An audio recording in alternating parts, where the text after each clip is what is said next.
السلام عليكم ورحمة الله تعالى وبركاته. bienvenue tout le monde chez la chaîne YouTube Space Youssef.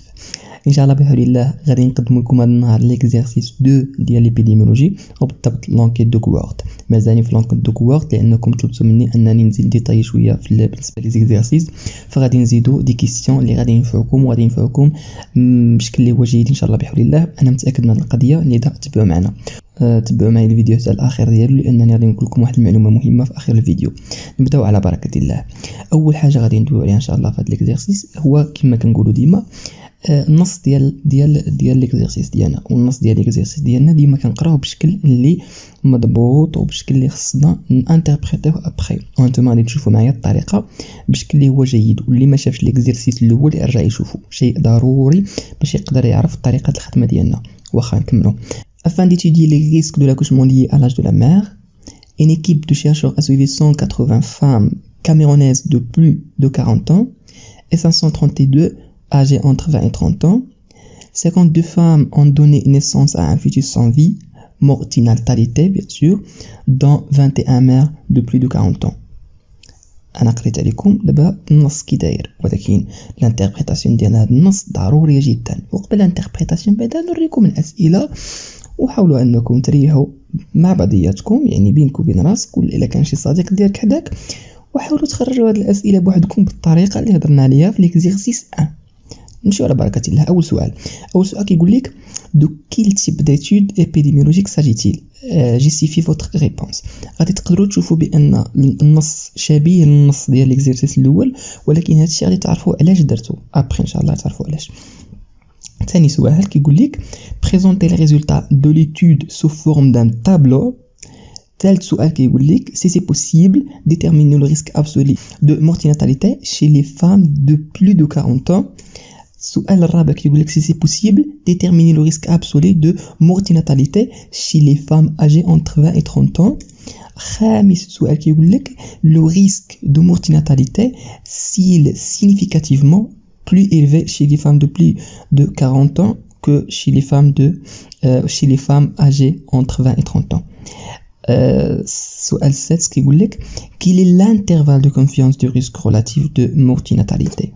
وسابع سؤال كيقول لك le risque attribuable peut-il être calculé, si oui quel est-il, sinon pourquoi. هادو هما 7 ديال الاسئله اللي عندك. وقف الفيديو، شد الورقه، تبع الطريقه اللي قلت لك في ليكزيرسيس الاول، كون على يقين انك غادي تجاوب على البليبار ديال لي كيسيون حتى الخمسه بعدا راك مجاوب 100% ان شاء الله بحول الله الا كنتي تفرجتي ليكزيرسيس الاول. اوكي واخا الا ما جاوبتيش عارف ان كاين بروبليم بيان سور فيك، لان ما يمكنش ما تجاوبش الا كنتي شتي الحلقه ديال المره اللي فاتت. اوكي امور بسيطه بزاف. هنا شنو زايد؟ هنا زايدين 3 ديال لي كيسيون. فينا هما النص ديال 5، لان 5 مقاسم لجوج. انا غادي نشوفوا علاش ابري فاش نجيو نصحوه، و6 و7. اوكي هادو هما اللي زايدين وهادو هما اللي غادي نناقشوا ان شاء الله انصومبل. مي غادي نقول لكم كيفاش بعدا ديروا الانتربريتاسيون للمره الثانيه. اذا رد البال معي مزيان وركز مزيان. اوكي ركز، ولا ما كنتيش داير الورقه حداك والستيلو شادو في يدك فعلاش جالس كتفرج فيا؟ سير جيب صاحبي ورقه وجي تخدم على راسك. نكملوا على بركه الله. نخليو النص حدانا باش نقدروا انتربريتيو. كيقول لك afin d'étudier les risques de l'accouchement liés à l'âge de la mère. فكاين هنايا سيغتان ريسك كما كنشوفوا من خلال القراءه. كيقول لك هنا كاين واحد لو ريسك. شنو هو هذا لو ريسك؟ لو ريسك متبين بشكل واضح هو لاكوشمون لي لاج، ماشي غير لاكوشمون، لا لاكوشمون لي لاج لي دا لاج دو لا مير هو لو ريسك. صافي ماشي لاكوشمون باللاج دو لا مير. صافي واخا مادام اننا اقترحنا هذه غنحطوا لو ريسك هو لاكوشمون لي لاج دو لا مير. اوكي ثاني حاجه غادي نشوفوا نكملوا القرايه. une équipe de chercheurs a suivi 180 femmes camerounaises de plus de 40 ans. قال لك واحد ليكيب صافي سويفتنا 180 فام كاميرونيز دو بلو دو 40 ans، وتبعتنا 532 فام اجي انتر 20 et 30 ans. صافي 532. يعني هنايا الا جينا نشوفوا تبعونا 180 ديال لي فام اكثر من 40 و532 ما بين 20 و 30. توتال هو 712، وهذه هي لا بوبولاسيون ديالنا فيها 712. اوكي رد البال مزيان. ثاني حاجه غادي نقول لكم هو ان كينقسموا لجوج. كاين الناس اللي اكسبوزي لهذا لو ريسك اللي حددنا اللي هو لاج. شنو هما الناس اللي اكسبوزي؟ هما اللي عندهم اكثر من 40 سنه، فغادي نحطوهم لي فام اللي عندهم اكثر من 40 سنه وكيساويو لنا 180 كما متبين عندكم في التكست قدامكم. اوكي، فالشق الثاني الناس اللي نو اكسبوزي هما اللي صغار ما بين 20 و 30 وهاد الناس هادو كيقدروهم 532. اوكي، لي فام اللي ما بين 20 و 30 صافي كيساوي 532. واخا هادو اكسبوزي لاج وهادو نون اكسبوزي لاج صافي. قال لك 52 femmes ont donné naissance à un fœtus sans vie. mortinatalité شنو هي mortinatalité؟ هي fœtus sans vie بكل بساطه، هي فيتوس هو الجنين كيخرج لهم جنين ميت. كيقول لك 52 فام من بين هاد البوبولاسيون ديالنا كامله اللي كتساوي الناس ب 112 عطاونا شحال؟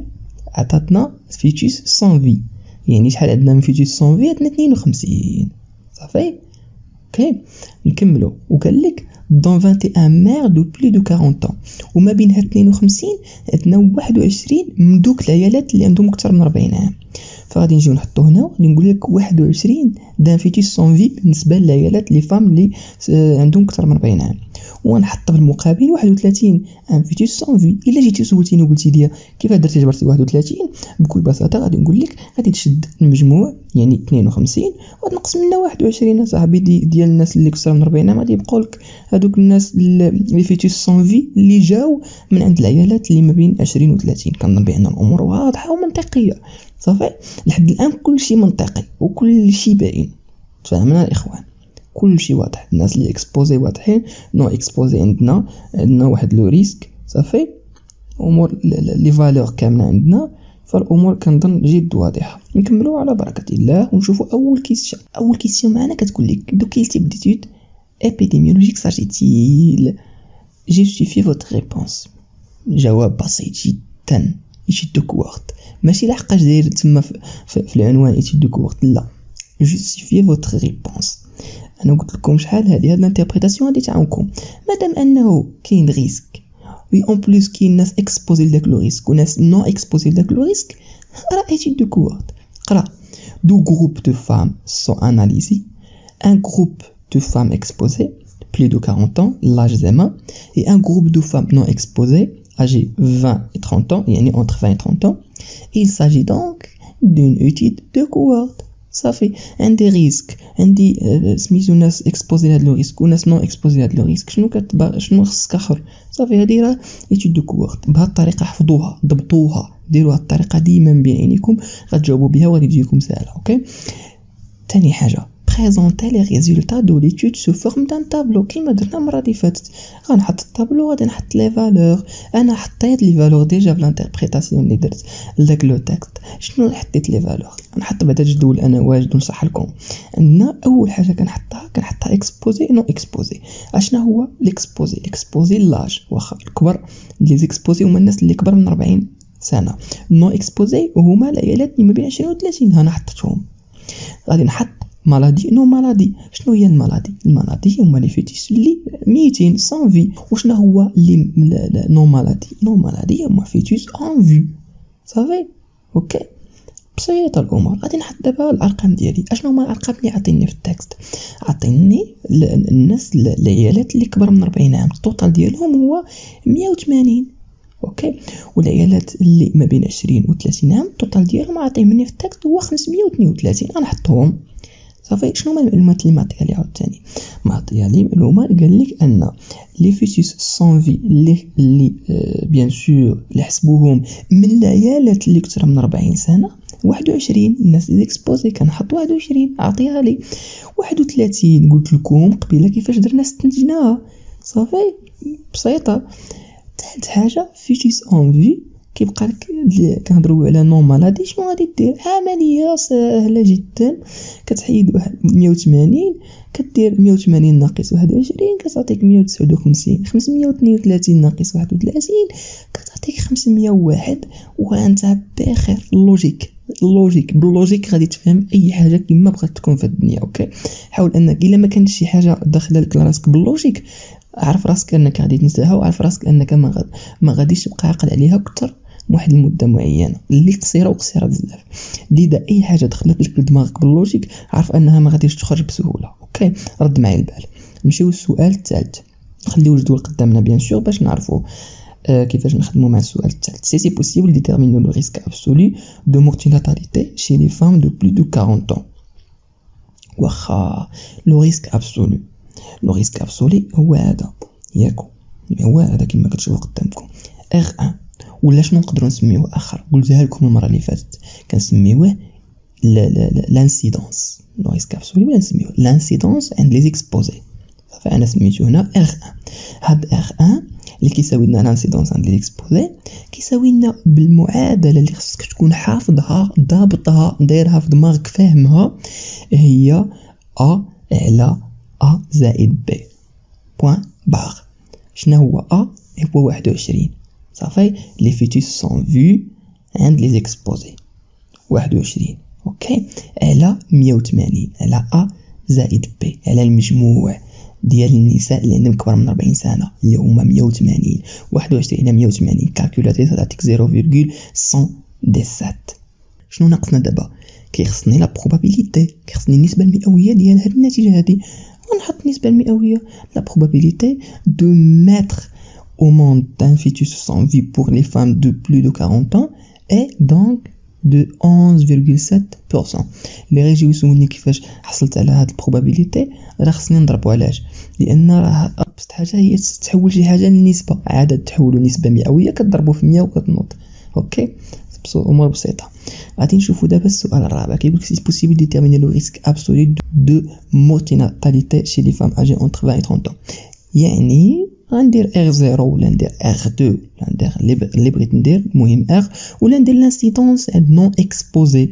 شحال غادي تعطيني؟ نفس القاعده غنديرها، غادي ناخذ 31 نقسمها على التوتال اللي هو 532 غادي يعطيني، ما غاديش نعاود قاعده لانسيدونس ديال نون اكسبوزي كتساوي سي على سي زائد دي اللي كتعطينا هاد النتيجه هذه 0.058. الله المعين، امور باينه وبسيطه. لا بروبابيليتي كتضرب في 100 كتعطيك 5.8%، وهاد الجمله خصكم تكونوا حافظينها.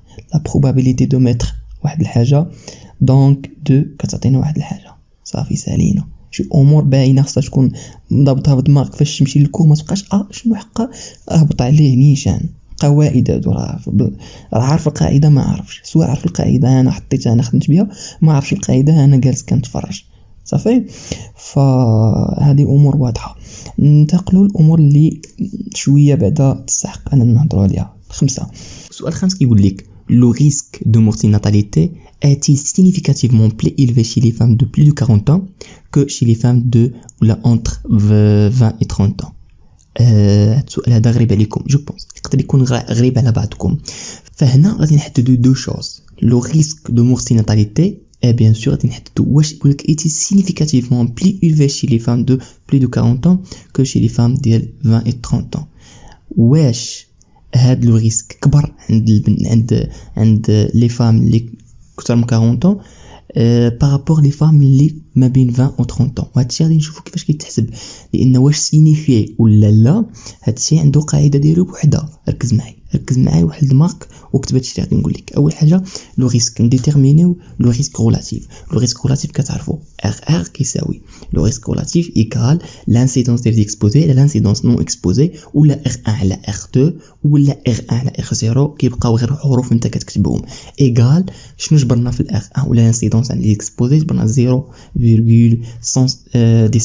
وشنو جبرنا في الار 0 ولا في لانسيدونس عند نون اكسبوزي جبرنا 0.058. هنا كنعرفوا كنديروا القسمه وبكل بساطه كيخرج لنا عدد 2.002، وهذا بالقاعده ديالنا غادي نديروا انتربريتاسيون غادي نجبروا اسوسيي ونقولوا لو ريسك ريلاتيف étant plus grand que 1. On peut supposer une association entre l'âge élevé de la mère et la naissance d'un fœtus sans vue.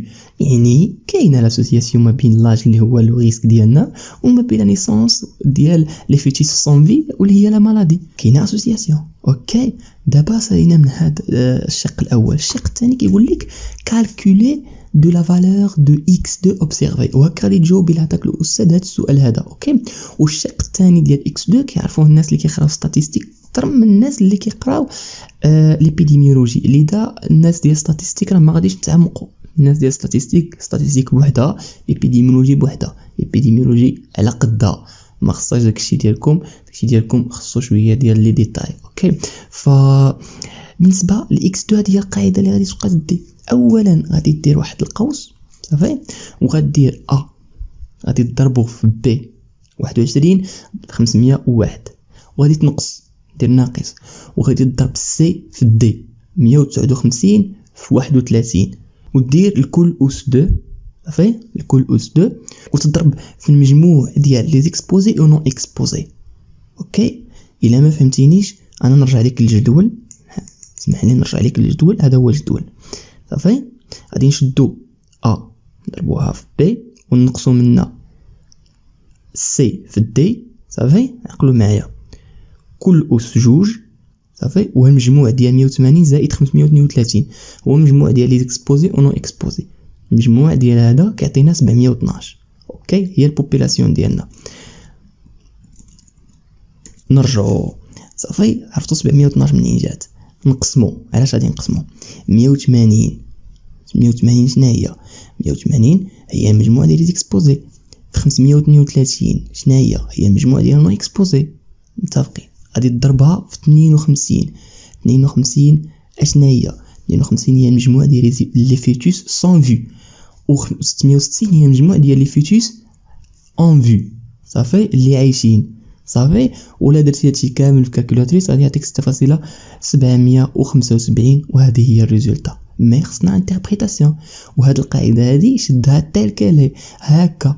ا في بي ناقص سي في دي لكل اس جوج كيساوي ان، وديك ان هي النومبر ديال البوبولاسيون كامل على التوتال. على التوتال ركز معايا، 180 على التوتال ديال الناس اللي اكسبوزي في التوتال ديال الناس اللي نون اكسبوزي، ضربها في التوتال ديال المالادي في التوتال ديال نون مالادي، وغادي تخرج ليك هاد 6.775 في التمرين. وبيان سور مازال غنديروا هاد اكس 2 في تمارين وحده اخرى، وغادي تشوفوا بزاف ديال لي زيكزامبل. انا عاودتها 3 المرات. عقل معايا مزيان وقيد القاعده اللي كنقول لك واحفظها، ضبطها في دماغك. بيان سور غادي نديروا لانتربريتاسيون اللي كتقول comme la valeur du x2 observé est plus grand que la valeur x du seuil. كاين واحد x de seuil كناخدوها كوم seuil عتبه، وهاد الاكس 2 هادي هكا دايرينها هانتوم كتساوي 3.84. شوف هكا حفظها انت، اكس دو سي هي 3.84. ما تدويش في لي ديتاي. الا دخلت كندويك لي ديتاي وعلاش 3.84 وشنو العلاقه ديالها بالانترفال دو كونفيونس وكسيتيرا، هذاك الشيء ندخلوا في ستاتيستيك. اذا انت حاول تحفظ القاعده ولا تعطيك السؤال وتثبت لا سينيفيكاسيون طبق القاعده. اوكي. وغادي تقول هاد الانتربريتاسيون انك غادي تكون ضابطها وعاقل عليها وفاهمها صافي. كوم لا فالور دو اكس 2 اوبسيرفي، لي اكس 2 اوبسيرفي ديال تحسب لها دابا ا بلو غران que la valeur de x de seuil اللي هي 3.84. قال لك لا فالور اللي جبرناها اللي هي لا فالور دي x de observé اكثر من x de seuil اللي هي 3.84. On peut conclure que le risque de mortinatalité est significativement plus élevé chez les femmes de كتعاود ديك السؤال ديالك وصافي chez les femmes de plus de 40 ans que chez les femmes âgées entre 20 et 30 ans. كتعاود السؤال يعني كتثبت داكشي اللي قالك السؤال، كتقول له وي فوالا راه لو ريسك دو مورتيناتاليتي عند اللي عندهم لي اجي اكثر من عند لي جون. اتفقنا؟ سهل، امور بسيطه بزاف. هكا غادي تحفظها وتعقل عليها وتضبطها. فهمنا؟ قلت هادشي هذا. يلا ننطلقوا للسؤال السادس. السؤال السادس كيقول لك كيل لانترفال دو كونفيونس دو ريسك ريلاتيف دو مورتيناتاليتي. le risque relatif de mortalité. شنو هو l'intervalle de confiance؟ واخا نديرو détermination ديال les limites de l'intervalle de confiance du risque relatif par la méthode de Mitinon. جو بونس با واش نقص هاد 200 انا السميه ديالو صحيحه، مي هذا واحد السيد هذا هو اللي درنا هاد الميثود هادي صافي. لان غادي نخرج لكم هاد 6 بدو ميثود كنحددوا فيه لي ليميت ديال الانترفال دو كونفيانس. كاين الانترفال دو كونفيانس عنده انترفال كنهضروا على واحد الانترفال عنده الحد الاقصى والحد الادنى. بحال بغيتي تقول واحد جوج معقوفات عندها جهه ديال اليسار وجهه ديال اليمين، خصنا نحددوا الانترفال الاولي والانترفال الثاني. اوكي نحددوا لي ليميت. وباش نقدر نفهمكم مزيان ونوصل لكم الفكره غادي نعطيكم دابا العلاقه كتقول لك هذا ديال الانترفال الاولي كيقول لك ار ار اي كيساوي 2.002. باش كتفكركم هذه الريسك ريلاتيف كنحطوها هنا صافي. الريسك ريلاتيف عقل معايا أس 1 كتبقى فيكس صافي، فيكس تما في اي تمرين غدير 1 ناقص قوس 1.96 كتبقى حتى هي فيكس. و كتبدل حتى كتبدل الانترفال دو كونفيونس، لان الانترفال دو كونفيونس اللي كنحسبوا فيه دابا ديال 95%. هادشي هذا نتوما الناس كتقراو ليبيديميولوجي بالنسبه عندي انا ما خصكمش تدخلوا فيه. الكور ديال لي انترفال دو كونفيونس والفرق بيناتهم وداكشي كامل كياخذوا الناس ديال ستاتيستيك. جو بونس با انكم كتقراوه بلي ديتاي، ولكن نتو كتقراو بلي ديتاي وباغيين ضروري نديرو لكم التمرين الجاي ان شاء الله نديطاي فيه. حاولوا انكم تقولوها لي في لي اوكي. مي بالنسبه لكاع الناس اللي كيقراو ليبيديميولوجي راه في كاع الثمان غادي تجبروا هذا فيكس ان فيكس وهذا 1.86 هو فيكس صافي. متفقين الاخوان؟ مقسوم على جذر 6.675 وهاد القيمه هذه ديالاش ديال Q2 اللي جبرنا قبيله. Q2 هي ديك اكس اس 2 صافي، هذيك اللي حسبنا قبيله عاد دابا. اوكي بطبيعه الحال كتحسب بالكالكولاتريس كتعطيك 1.19. اوكي واخا هذا البروميير انترفال. دوزيام انترفال واللي هو ار نفس القاعده بلا ما نعاودها. نفس القاعده كتغير الاشاره ديال الناقص هنايا، اشاره ديال الناقص كترجع اشاره ديال زائد صافي. وهي نفس القاعده كتغير غير اشاره في الكالكولاتريس وتعطيك 3.38 صافي. وهذا هو الانترفال ديالنا. غادي ناخذ واحد السانتيز غادي نقولوا فيها الانترفال دو كونفيونس دو ريسك ريلاتيف اي كومبري انتر 1.19 et bien sûr 3.38 avec الميثود ديال ميتينون. الله نكون كنتقلو سميتو صحيحه. دابا غادي نشوف لكم ديتيرميناسيون ديال لي ليميت دانترفال دو كونفيونس دو ريسك ريلاتيف باغ ميثود وحده اخرى اللي كيتسمى ميثود دو كادز. هاد السميات انا راه جو بونسي كنتعدى عليهم، مي انا راه ماشي سبيسياليست وراه كنقدر نفهمكم. كنحاول انني نفهم ونفهمكم الكور بالبساطه اللي قدرت نوصل ليها. يعني كنحاول نبقى كيكون كنشدو انا كور معقد كنحاول نبسط باش توصل لكم لانفورماسيون بسيطه سهله تفهمها انت سور بلاص وتخدم بها. اوكي فربما الا جا شي واحد ضليع في ستاتيستيك ولا ليبيديميولوجي يقدر يجبر هادشي اللي كنديرو حنايا غير اللعب ديال الدراري الصغار فوالا، لانه سبيسياليست. مي حنايا طونك دي زانفيرمي ماشي سبيسياليست في هادشي هذا، فحنا كنحاولوا اننا ناخذ منه قدر المستطاع صافي. وما كرهناش وكان كنجي واحد كيغنينا على هادشي هذا ونبقى نقول لكم سيروا غير لفلان تفرجوا لي كور ديالو، ما كرهناش مي ما كاينش للاسف. المهم الميثود دو كاتس كتقول لك الار ار اي كتساوي نفس الريسك ريلاتيف فوا ليكسبونونسيال ديال ناقص 1.96 وهذا قلت لكم فيكس، هذا 1.96 فيكس صافي، في واحد الجذر 1 على ا، عقلوا معي 1 على ا صافي، ناقص 1 على سميتو 180 اللي هي لونسومبل ولا المجموع ديال لي زيكسبوزي عقلتو، وزائد 1 على سي 31 عقلتو عليها، ناقص 1 على 532 اللي هي المجموع ديال لي نون اكسبوزي صافي. القاعده واضحه كتحطها في كالكولاتريس وكتعوض كتعطيك 1.18. قاعده خصك تكون حافظها. شوف هاد لي زيكزيرسيس هادو حافظ القاعده غادي نخدم بكل بساطه. ما حافظش القاعده داكشي ديال الماط، ما حافظش القاعده راه غادي نبقى كنشوف لي انتربريتاسيون ساهلين. انتربريتاسيون الثانيه كنبدلوا فيها غير الناقص اللي كانت هنا ما كتبقاش كترجع زائد صافي. هادشي اللي كيوقع هذا هو التغيير، وكيعطينا 3.39 وهما متقاربين بزاف بعضياتهم صافي. وشنو كنستنتجو l'intervalle de confiance du risque relatif est compris entre 1,18 et 3,39 avec une méthode de CATS. يعني هادشي اللي كنديرو راه صحيح.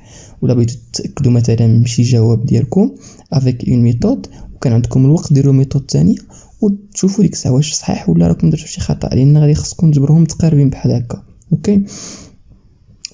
وبقى تردوا بالكم هي في الحساب راه تغلطوا، تحطوا القاعده صحيحه ولكن فاش تجيو تعوضوا وغتحسبوا تغلطوا في الحساب ديالكم، فردوا البال هذه القضيه هذه. 7 لو ريسك اتريبيابل. وهذا لو ريسك اتريبيابل كيحطوه بعد لي بروف فردوا له البال حتى هو. لو ريسك اتريبيابل ولا الفراكسيون سيولوجيك، يعني كاين اللي كيقول ليها فراكسيون سيولوجيك، كاين اللي كيقول ليها لو ريسك اتريبيابل ومجرد تسميات. possible d'être calculé si oui qu'il est-il sinon pourquoi. واخا بطبيعه الحال حنايا في واحد سميتو في واحد ليتود ولا واحد لونكيت عفوا دو كوورت صافي. وكقاعده لهاد لو ريسك اتريبيابل ولا الفراكسيون سيولوجيك كتقول dans le cadre d'une étude de cohorte la fraction de sujets exposés dans la population n'est pas connue. ديك الفراكسيون ديال لي سوجي اكسبوزي اللي غنحسبوا بها n'est pas connue. Ça fait le risque attribuable qui est dépend de cette fraction ne peut donc pas être déterminé.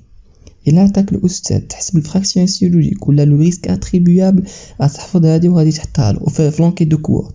حفظ هذه هكا تحفظها مفهومه دون لو كادر ديال واحد لونكيت ديال لو كوورت باش تفهمها. الفراكسيون ديال لي سوجي لي اكسبوزي دون البوبولاسيون ني با كوني. مادام انها ني با كوني فراه نو بو با سميتو كالكولي لو ريسك اتريبيابل بكل بساطه سهله ماهله صافي. وكنظن بان وصلنا لاخر سؤال، وصلنا للنهايه. غتقول لي حقا فوقاش كتكون فوقاش تحسب لنا هاد وتعطينا القاعده وتعرفنا كيفاش نحسبوه في التمارين ديال ان شاء الله الكاتيموان اللي قرابين حتى هما. فاش ندير لكم الدرس ديال الكاتيموان التمارين ديالهم غادي ان شاء الله نحسبوا هاد لو ريسك اتريبيابل ولا الفراكسيون سيولوجيك. اللي كنتمنى من الله سبحانه وتعالى تكون الامور واضحه جدا بالنسبه لكم. التمرين هذا سهل بزاف، حفظ القواعد ديالك كاملين وراك ما غاديش تجبر حتى مشكل ان شاء الله بحول الله. الا بغيتوا تمارين واحده اخرى ما تنساوش حضروا شويه في لي كومونتير، القضيه راه عندكم ناعسه وساكته. وبالنسبه للمعلومه المهمه اللي كنت غادي نقولها لكم هي انه فريمون هادشي هذا اللي كندير ديال لي كور ما كيجبرش نهائيا حتى قبول. ف بزاف تخيل انك كتغرق واحد 10 السوايع حتى النهار يومين باش تبريباري للناس واحد الكور. اوكي تبريباريه بكاع الطاقه اللي عطاك الله ومع الخدمه اللي كتخدم اون بليس وبزاف ديال الحوايج. وفاش كتجي وكتحط داك الكور ما كيتسوقوش، يعني البليبار كاين شي وحدين فريمون كيدخلوا لي كومونتير كيكتبوا ميرسي كيكتبوا كذا كيكتبوا كلام زوين كيشجعك انك تدخل. واخا كتجبر 100 واحد شاف داك الكور 100 شنو هي 100 200 شنو هي 200 واحد شاف داك الكور وحنايا ب 10000 بينا 12000 دابا وصلنا الحمد لله 12000 واحد في لاشين شنو هي 200. فاللي كتستنتج هو انه فريمون ما كاينش واحد الحاجه اللي غتموتيفيك باش انت تقدر تشوف. راه اقسم بالله العلي العظيم ما كنربحوا شي حاجه من غير مرضات الله سبحانه وتعالى، قسما بالله ما كنربحوا حتى حاجه من غير مرضات الله سبحانه وتعالى من هاد الكور.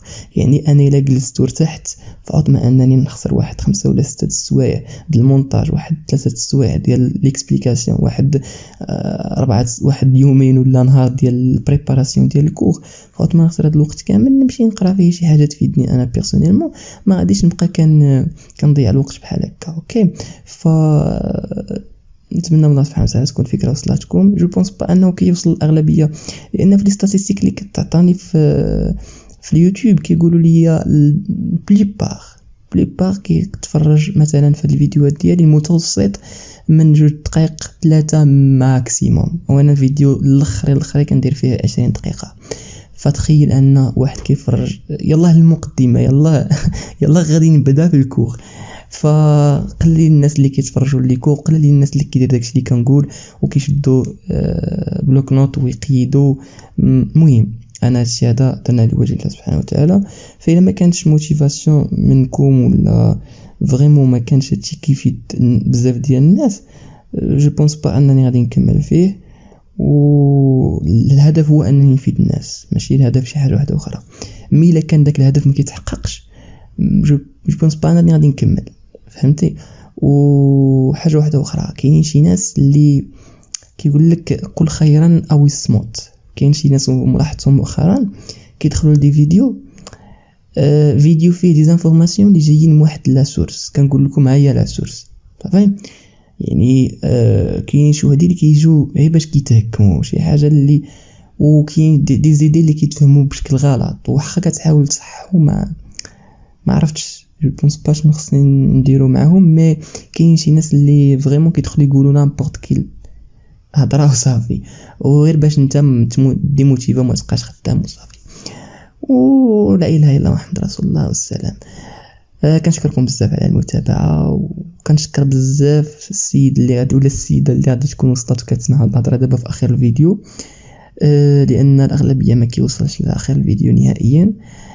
كنتمنى من الله تكون هذه زيكزيرسيس هذه كتنفعكم، واخا ماشي لي سبيسياليست حنا، وغير كنحاولوا نديروا واحد الجهد باش نفهموا الفكره ونوصلها لكم بابسط معانيها.